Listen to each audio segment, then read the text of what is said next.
Assalamualaikum warahmatullahi wabarakatuh. Kami dari kelompok 12 akan mempresentasikan hasil diskusi kami dengan tema upaya pembaharuan pendidikan. Yang beranggotakan saya sendiri, Rosyani Firdausyah, Ahmad Rafi Albarik, dan Yolanda Ardiana Putri. Baiklah, materi pertama itu akan dijelaskan oleh saya sendiri. Upaya pembaharuan pendidikan itu ada dua. Yang pertama, perkembangan kurikulum di Indonesia dan pengelolaan pendidikan di Indonesia. Yang pertama itu perkembangan kurikulum di Indonesia. Perkembangan kurikulum merupakan salah satu upaya dalam pembaharuan pendidikan. Pembaharuan kurikulum adalah perubahan kurikulum yang terdapat perbedaan dalam satu atau lebih komponen dari kurikulum dengan periode tertentu. Pembaharuan kurikulum disebabkan oleh adanya usaha yang disengaja untuk mengubah semua yang terlibat dalam kurikulum seperti pendidik, peserta didik, kepala sekolah, pemilik sekolah, maupun orang tua dan masyarakat yang memiliki kepentingan dalam pendidikan. Proses pembaharuan kurikulum harus dirancang sebaik mungkin dan harus diseleksi secara matang, sehingga dapat meningkatkan mutu pendidikan di Indonesia dan dapat terciptanya tujuan pendidikan nasional. Selanjutnya, pembaharuan kurikulum pada tingkatan pendidikan. Yang pertama, bentuk pembaharuan kurikulum pada pendidikan dasar dan menengah adalah menerapkan kurikulum 2013. Penerapan kurikulum 2013 dituntut peserta didik lebih aktif dalam pembelajaran dan pendidik hanya sebagai fasilitator dalam pembelajaran. Peserta didik dituntut untuk berdiskusi selama berlangsungnya pembelajaran dengan menyalurkan pendapat dan saling bertukar gagasan. Yang kedua, bentuk pembaharuan kurikulum pada pendidikan tinggi seperti penerapan Merdeka Belajar. Merdeka Belajar merupakan program dari Kemendikbud di mana memberikan kebebasan mahasiswa untuk berinovasi dan kreatif dalam belajar. Salah satu bentuk penerapan dalam Merdeka Belajar adalah belajar dengan dosen universitas lain. Materi yang kedua itu akan dilanjutkan oleh Raffi. Kepada Raffi dipersilakan. Baik, terima kasih kepada moderator. Untuk materi selanjutnya itu pengelolaan pendidikan. Untuk pengelolaan pendidikan itu dia dibagi 3. Dia ada pengelolaan pendidikan inovatif, pengelolaan pendidikan seperti SMP terbuka, SMA terbuka, dan universitas terbuka. Untuk pengelolaan pendidikan inovatif itu akan saya jelaskan untuk pengertian dan beberapa informasinya, yaitu inovasi pendidikan adalah hal baru berupa hasil invensi atau discovery yang digunakan untuk mencapai tujuan pendidikan atau untuk memecahkan masalah pendidikan. Tidak semua masyarakat di Indonesia itu dengan mudah untuk menduduki bangku pendidikan.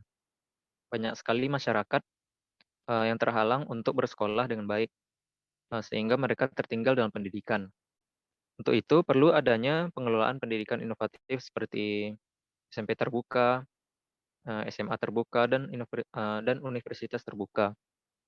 Ketiga bentuk pendidikan ini memiliki tujuan untuk mempermudah peserta didik dalam memasuki jenjang pendidikan yang dibutuhkan, karena terhambat oleh beberapa aspek seperti ada beberapa orang yang terhambat ekonomi misalnya, sosial, geografis, maupun waktu yang tidak mencukupi.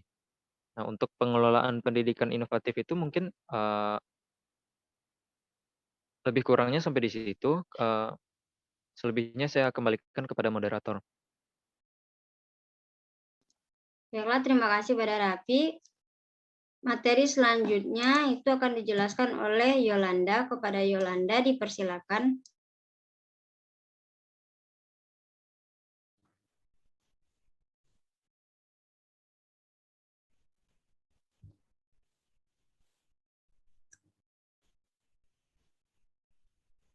Baiklah, terima kasih kepada moderator. Materi selanjutnya itu tentang pengembangan pendidikan luar sekolah. Suaraku kedengaran? Kedengaran.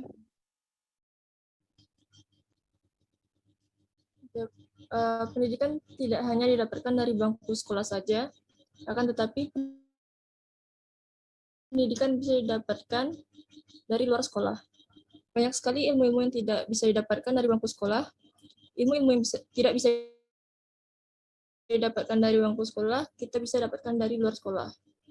Pemerintah membentuk program kerja paket A, paket B, dan paket C.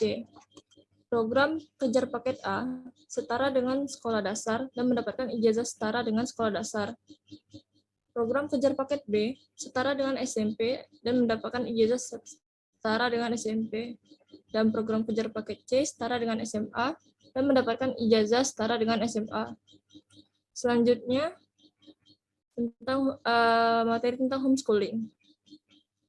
Homeschooling merupakan bentuk pendidikan informal yang dilakukan secara mandiri oleh keluarga, sehingga orang tua dapat memantau langsung anaknya dalam belajar dan materi pembelajaran dipilih sesuai dengan kebutuhan anak. Homeschooling dapat dilaksanakan kapan saja dan di mana saja. Tidak hanya dilakukan di ruang sekolah, akan tetapi bisa dilakukan di rumah. Homeschooling bisa dijadikan sebagai solusi dalam meretas permasalahan ketidakmerataan pendidikan di Indonesia. Meskipun peserta didik tidak bisa mengikuti pendidikan di sekolah, akan tetapi dia tetap bisa mengikuti pendidikan di rumah. Keluarga menjadi peran penting agar tetap terlaksananya pendidikan. Untuk selanjutnya, saya kembalikan ke moderator. Baiklah, terima kasih kepada Yolanda. Sekian presentasi dari kelompok kami. Lebih dan kurang kami mohon maaf. Wabillahi taufiq walhidayah. Wassalamualaikum warahmatullahi wabarakatuh.